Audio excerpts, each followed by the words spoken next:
Assalamualaikum warahmatullahi wabarakatuh. Alhamdulillah wassalatu wassalam ala rasulillah wala hawla wala quwata illa billah. Sahabat dakwah Tangsel yang dirahmati Allah, Kafah Perspektif edisi kali ini mengangkat bulletin Kafah nomor 179 yang bertemakan Jangan Hanya Wakaf, Ambil Semua Hukum Syariah. Sahabat dakwah Tangsel dimanapun Anda berada, sebagaimana yang santer diberitakan akhir-akhir ini bahwa pemerintah mencanangkan program Gerakan Nasional Wakaf Uang atau disebut juga GNWU. Nah, program ini diklaim oleh pemerintah merupakan program yang bertujuan untuk pengembangan ekonomi syariah. Tujuannya adalah mendukung percepatan pembangunan nasional.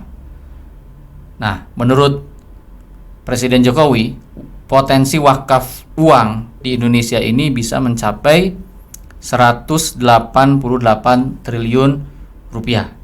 Ini kemudian diberitakan oleh banyak media. Potensi wakaf yang katanya bisa turut menyumbang untuk mendukung percepatan pembangunan nasional.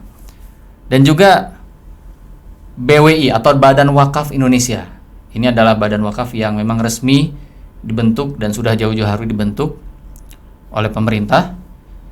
BWI menunjuk sejumlah lembaga keuangan syariah untuk menggalang wakaf uang dari masyarakat. Dan menurut BWI, wakaf uang ini juga bisa diinvestasikan melalui surat berharga syariah negara atau disebut juga SBSN atau sukuk, yang imbalannya disalurkan oleh nazir atau pengelola dana wakaf, sebutan untuk pengelola dana wakaf, untuk membiayai program sosial dan pemberdayaan ekonomi umat.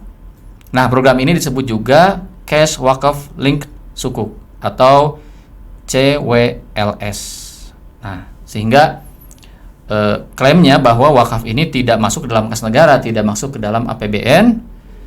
Ya, namun demikian, ternyata dalam perkembangannya program ini menuai pro dan kontra di masyarakat kita. Nah, sahabat dakwah Tangsel dimanapun Anda berada, memang potensi wakaf ini luar biasa besar. Dan kalau kita berkaca pada sejarah, memang wakaf ini di program dicanangkan oleh syariat Islam dan dikelola dari generasi ke generasi menjadi salah satu sektor yang dapat memperkuat ekonomi umat dan juga memberikan maslahat yang besar untuk masyarakat. Di masa Rasulullah SAW dan para sahabat sudah sangat wajar sekali dan sudah menjadi kebiasaan para sahabat untuk mewakafkan apa yang mereka punya. Dan itu kemudian diwariskan dari generasi ke generasi, sehingga kita melihat banyak sekali hal yang diwakafkan untuk masyarakat. Ada kebun Sayyidina Utsman misalnya, yang sampai sekarang masih memberikan manfaat, masih bisa kita ambil manfaatnya. Juga dalam sejarah kita melihat misalnya Universitas Al-Azhar di Kairo di Mesir yang berdiri pada tahun 970 Masehi, yang merupakan juga wakaf dan menggratiskan para pelajar yang ingin belajar di sana. Sampai sekarang memberikan manfaat untuk umat. Jadi wakaf ini memang luar biasa. Wakaf ini memang salah satu keistimewaan syariat Islam, sehingga wajar kalau kemudian dilirik menjadi solusi untuk mengembangkan atau mengangkat ekonomi umat. Nah, hanya saja memang ada beberapa catatan di sini. Terutama mengapa kemudian ada pro dan kontra di masyarakat. Tentu saja faktor paling utama yang menyebabkan adanya pro dan kontra adalah faktor distrust kepada pemerintah. Faktor ketidakpercayaan. Mengapa demikian? Karena track record yang kemudian direkam oleh memori masyarakat membuat mereka akhirnya berpikir ulang tentang keamanahan pengelolaan oleh pemerintah. Sebut saja beberapa kasus korupsi yang belakangan terjadi. Korupsi bansos, Jiwasraya, belum lagi Asabri dan sebagainya.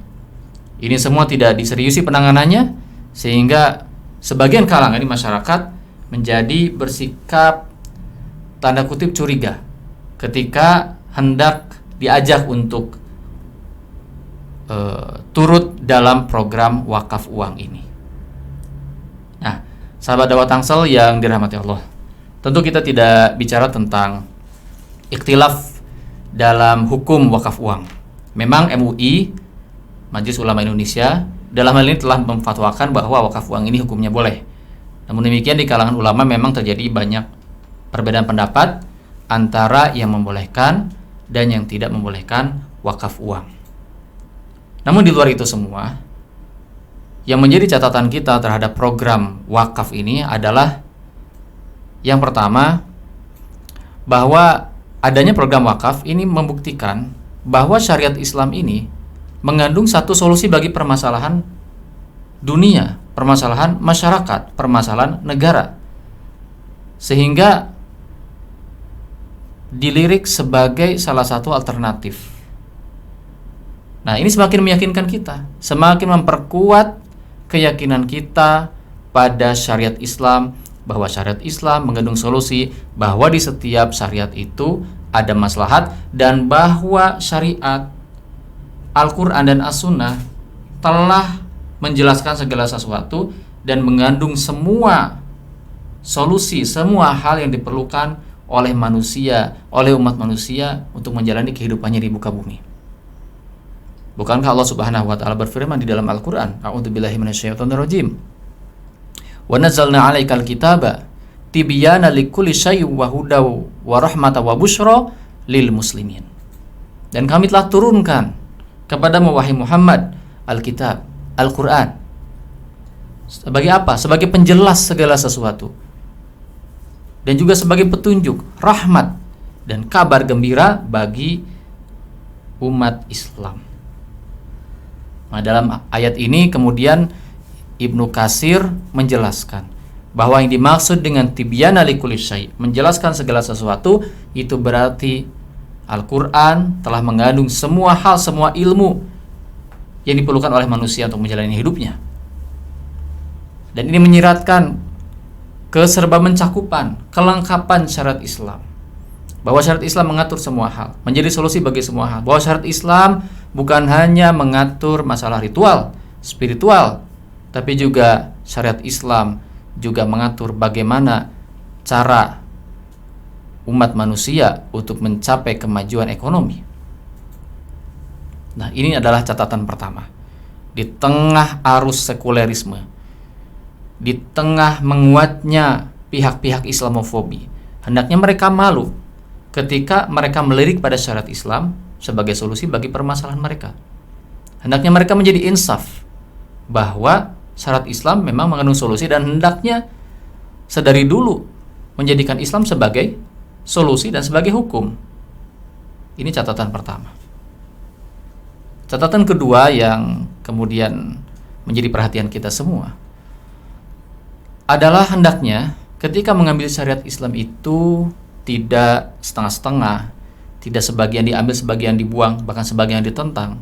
Ini menjadi kemudian juga salah satu sumber pro kontra di masyarakat, karena terkesan program wakaf ini kemudian mengesankan mengambil syariat Islam yang enak-enak saja, mengambil aspek-aspek syariat yang mengandung potensi finansial, tetapi mengabaikan, menolak aspek syariat yang lain yang kemudian tidak ada benefit finansialnya. Wakaf diadopsi sebagai program, zakat juga diadopsi sebagai program, tetapi kemudian syariat dalam bidang politik, syariat dalam bidang hukum tidak diambil. Bahkan para penganjurnya, orang-orang yang mengusul dan mengusungnya untuk diterapkan, malah dicap sebagai orang-orang yang radikal, orang-orang yang merusak. Ini adalah menunjukkan standar ganda yang diterapkan oleh orang-orang yang punya otoritas, orang-orang yang punya wewenang. Sikap seperti ini adalah sikap yang tidak baik, karena Allah mengancam di dalam Al-Quran terhadap orang-orang yang hanya mengambil sebagian dari Al-Quran, sebagian dari aspek syariat, dan meninggalkan sebagian lainnya. Di dalam Al-Quran Allah Subhanahu wa taala berfirman, "Afatu'minuna bi ba'dil kitabi wa takfuruna bi ba'd? Fama jazaa'u may yaf'alu dzalika minkum illa khizyun fil hayatid dunya wa yaumal qiyamati yuradduna ila asyadil 'adzab." Apakah kalian hendak beriman kepada sebagian isi Alkitab dan mengkufuri, mengingkari sebagian lainnya? tidaklah balasan untuk orang-orang yang melakukan seperti itu kecuali kesempitan, kesengsaraan dalam kehidupan dunia, dan di hari kiamat akan dilemparkan kepada azab yang pedih. Ayat ini mengingatkan kita bahwa kita tidak boleh bersifat munafik, yaitu kita menampakkan ketaatan, keislaman tatkala berhadapan dengan aspek-aspek syariat yang memberikan manfaat jangka pendek, memberikan manfaat finansial, tetapi kita berpaling muka terhadap ayat-ayat yang memerintahkan kita untuk menerapkan syariat yang dalam hawa nafsu kita tidak mengenakan. Ini adalah peringatan yang keras bagi kita semua, bagi umat, bagi rakyat, terutama bagi penguasa. Jangan sampai mengambil syariat, memilih-milih syariat, tetapi tetap menunjukkan permusuhan, Islamofobia, ketakutan terhadap seruan untuk menerapkan syariat Islam. Sahabat dakwah Tangsel dimanapun Anda berada, catatan berikutnya bagi kita semua tentang program wakaf ini adalah menyambung catatan kedua tadi, bahwa hendaknya kita tidak berpaling dari syariat, karena keberpalingan kita dari syariat akan mengundang bencana, akan mengundang kesengsaraan, kerusakan bagi kita, bagi negara kita, bagi masyarakat. Allah telah mengancam kita dengan penghidupan yang sempit. Wa man a'rada an dzikri fa inna lahu ma'isyatan dhanka wa nahsyuruhu yaumal qiyamati a'ma. Dan barang siapa yang berpaling dari zikri, dari peringatanku, maka baginya penghidupan yang sempit dan dibangkitkan di hari kiamat dalam keadaan buta.